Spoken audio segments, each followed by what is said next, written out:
Hi, in this video, we're going to take a look at the alpha, which is the performance measurement for a stock's return. So from previous videos, we have discussed the CAPM, the capital asset pricing model, and the Farmer-French three-factor model here to put an expected return on a stock. So we have dealt with beta there, which is a risk assessment. So for CAPM, we're only using the market risk premium as the only factor there. And for Farmer-French, we added two more factors. The size, which is the small minus big, and the book to market value ratio, which is the high minus low. So we have two different factors there, but still they're measurements for risks. So the betas there, we used our measurements for risks, but what about the actual performance here? So it couldn't always be the case that our predicted return is our actual return. So more than likely there will be discrepancies between our actual returns and the predicted ones. Okay, so what if these two do not are not consistent with each other? So for example, if I have a risk-free rate of 4%, I have some stock with a beta or just market beta of 1.5, and the market return is going to be 14%. So we're only given these information, so we're not going to use the Farmer-French model, but we're used simple CAPM here. We can use the CAPM to calculate the expected return based on these information. So let's just plug in the numbers. So hopefully you still remember what CAPM tells you. That's going to be our F, so 4%, plus 1.5, that's the beta, and 14% minus 4%, and that's the market risk premium. So let's plug in the numbers, and then we should have 4% plus 15%. That's going to give us 19%. So this is the expected return based on CAPM. So assuming a CAPM is right, then the expected return for this stock is going to be 19%. But what if the actual return that is being observed from reality is not 19%, but let's say 20%. So there is discrepancy here, right? So 20% is 1% higher than 19%, and that is alpha. So the alpha for this specific situation, for this specific stock, is going to be 20% minus 19%, which is going to be 1%, which is higher. And that might be a very good news if we are going to buy the stock, which means our stock here is going to outperform what CAPM tells us, right? So if we use this CAPM model, or the expected return we have derived from the CAPM, as sort of a benchmark. So this is what this stock should perform, but the actual performance is going to be higher, so it outperformed its prediction, or it outperformed its theoretical return. So it's a good news. We should buy the stock to enjoy its higher return. Okay, so that's when we have positive alpha.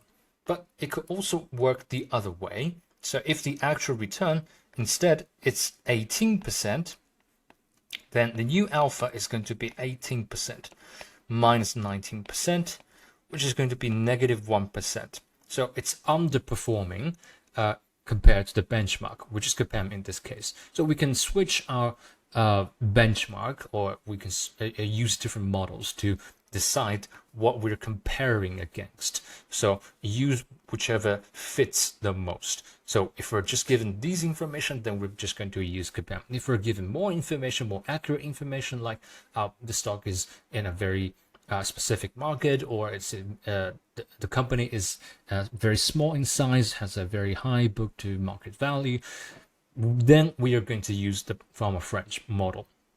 Okay, so in this case, we could have negative alpha, then it's underperforming. Then we don't like it. So what could we do about the stocks that are underperforming? We can short sell it, right? We can short it. So if something that has outperformed the market, we can buy it. Okay, so we sort of go with that direction.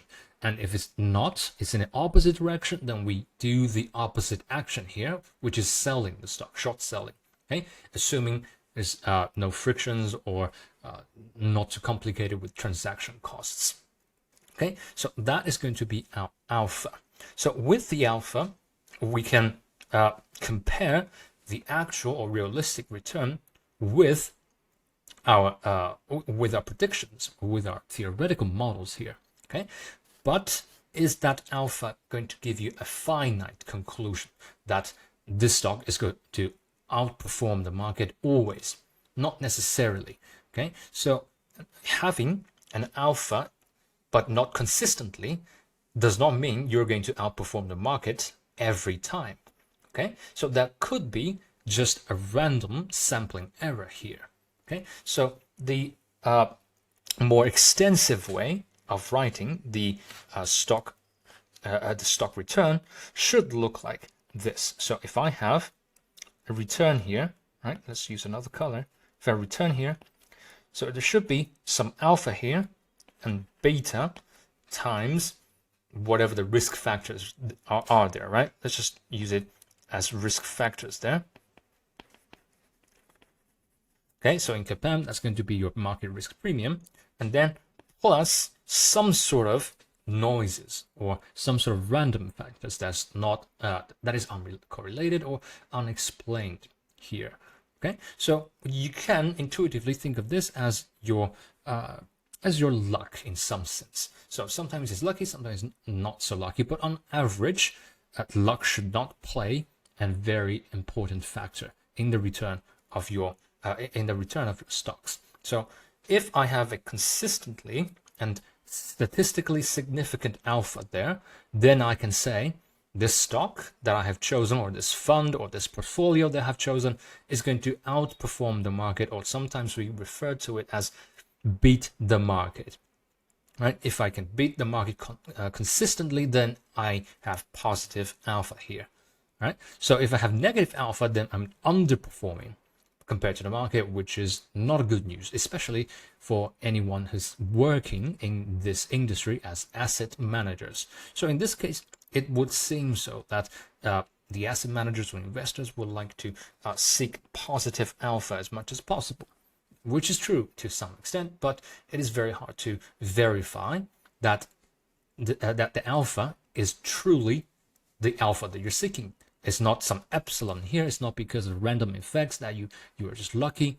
So it's going to be very difficult to some extent to differentiate between whether it's truly outperformance or it's just luck or random noises here. Okay, but on average, theoretically, the epsilon here should be 0. Okay, but that should be expanded on a very long time horizon here. So it is still possible.